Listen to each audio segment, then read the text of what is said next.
प्रिया kitchen में चाय बना रही होती है और सुमन ड्राइंग रूम में बैठकर मजे से टीवी देख रही होती है। तभी दरवाजे की घंटी बजती है।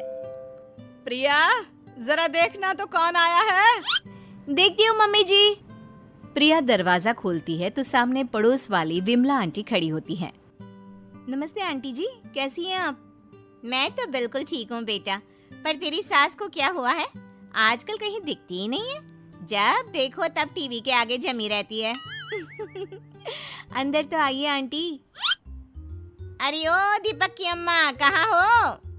अरे बिमला, आओ आओ, क्या बात है, बड़े दिन बाद याद आई तुम्हें मेरी। मैं तो हमेशा ही तुम्हें याद करती हूँ, पर तुम ही गायब रहती हो और आजकल तो बाहर भी नहीं आती जाती। तबीयत तो ठीक है ना तुम्हारी? अरे तबीयत को क्या होना है, इस उम्र में तो कुछ ना कुछ लगा ही रहता है।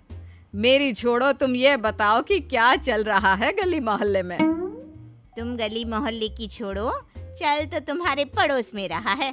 तुम्हारी नई सहेली आई है। मेरी कौन सी नई सहेली? मैं तो यहाँ बस तुमसे बातचीत कर लेती हूँ या फिर बाजू वाली शर्मा की बहू से दो चार बातें कर लेती हूँ। इसीलिए तो कहा कि तेरी नई सहेली आई है। अब कोई पड़ोस में आया है तो बात तो होनी ही है। कम से कम इसी बहाने हमारा भी एक ग्रुप बन जाएगा। फिर सब मिलकर अपनी बहुओं की शिकायतें किया करेंगे। दोनों हंसने लगते हैं। तभी प्रिया चाय लेकर आती है और सामने टेबल पर रख देती है। दोनों चाय पीती हैं और बातें करते हैं। चलो मैं चलती हूँ, अब कल मिलते हैं। राम राम। अगले दिन प्रिया किचन में कुछ काम कर रही होती है और सुमन आराम से सोफे पर बैठकर मटर छिल रही होती है। तभी डोरबेल बजती है। प्रिया दरवाजा खोलती है तो सामने उनकी नई पड़ोसन खड़ी होती है। जी, आप कौन? मैंने पहचाना नहीं। नमस्ते बेटा, मैं शारदा, आपके बगल वाले घर में अभी 2-4 दिन पहले ही शिफ्ट हुए हैं। ओह अच्छा। नमस्ते आंटी, अंदर आइए ना आप। देखिए तो मम्मी जी, आज कौन आया है। इतना कहकर प्रिया किचन में चाय बनाने चली जाती है। नई पड़ोसन को घर पे देखकर सुमन थोड़ा हैरान हो जाती है। नमस्ते बहन जी, मैं शारदा, आपकी नई पड़ोसन।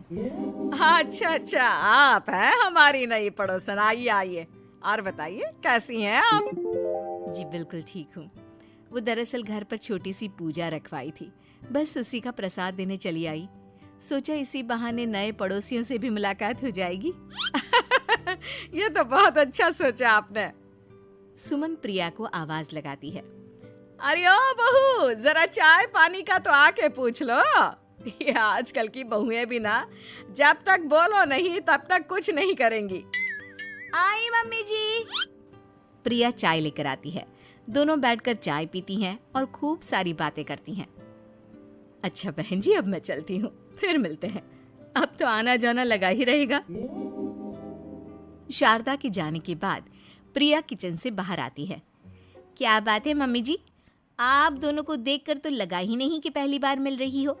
आप दोनों तो बिल्कुल बिछड़ी हुई सहेलियों की तरह बातें कर रही थी। अरे जब दो औरतें मिल जाती है ना, तो बातें अपने आप ही निकल आती है। अब तू अपने काम पर ध्यान दे, बातों पे नहीं। ऐसे ही कुछ दिन बीत जाते हैं। अब सुमन और शारदा अच्छी सहेलियां बन गई होती हैं। दोनों एक साथ मंदिर जाती, मार्केट जाती और कभी कभी तो विमला भी इनके साथ मिलकर खूब हंसी ठिठोली करती। एक शाम तीनों बैठकर सुमन के घर पर चाय पी रही होती हैं कि तभी बहुत तेज बारिश शुरू हो जाती है। सुमन जोर से प्रिया को आवाज लगाती है। प्रिया, ओ प्रिया, देख कितनी तेज बारिश हो रही है। जाके छत से सारे कपड़े ले आ, नहीं तो सब भीग जाएंगे। सुमन 2 बार आवाज लगाती है लेकिन प्रिया का कोई जवाब नहीं आता। शायद प्रिया कुछ काम कर रही है, इसीलिए कुछ जवाब नहीं दे रही। अरे काहे का काम, आराम फरमा रही होगी महारानी। तभी प्रिया बीमार हालत में अपने कमरे से बाहर निकलती है। हाँ मम्मी जी, क्या हुआ? मेरी तबीयत थोड़ी ठीक नहीं है ना, इसलिए आग लग गई। अरे सारे कपड़े भीग गए और तुझे सोने से फुर्सत नहीं है।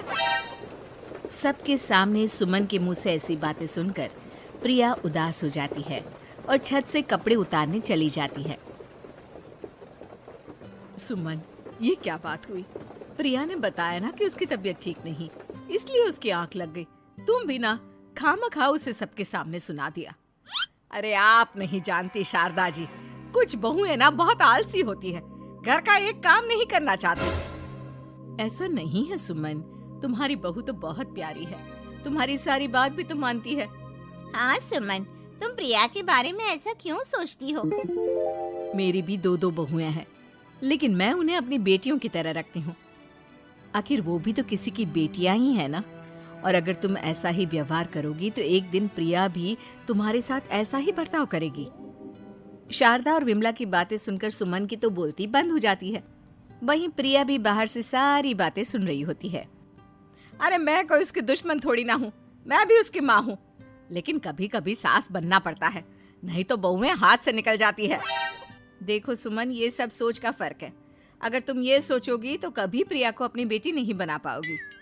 इतना कहकर शारदा और विमला वहां से चली जाती हैं और सुमन अकेले बैठकर उनकी बातें सोचने लगती है। अगले दिन प्रिया और दीपक अपने कमरे में बैठकर बात कर रहे होते हैं और सुमन उनके कमरे के बाहर कुछ काम कर रही होती है और उन दोनों की बातें सुन लेती है।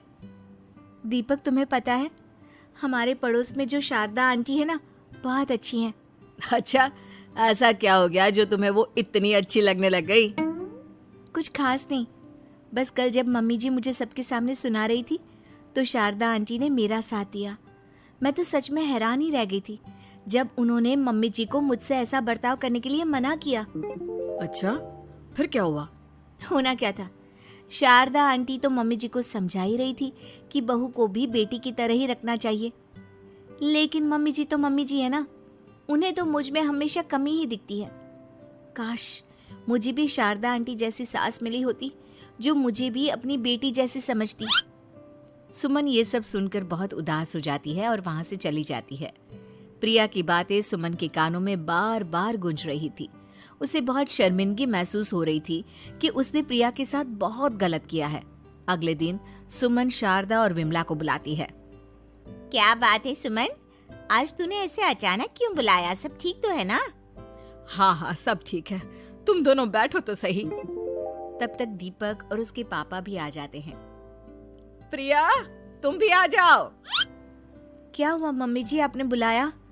हाँ प्रिया बेटा, मैं आज सबके सामने तुमसे माफी मांगना चाहती हूँ।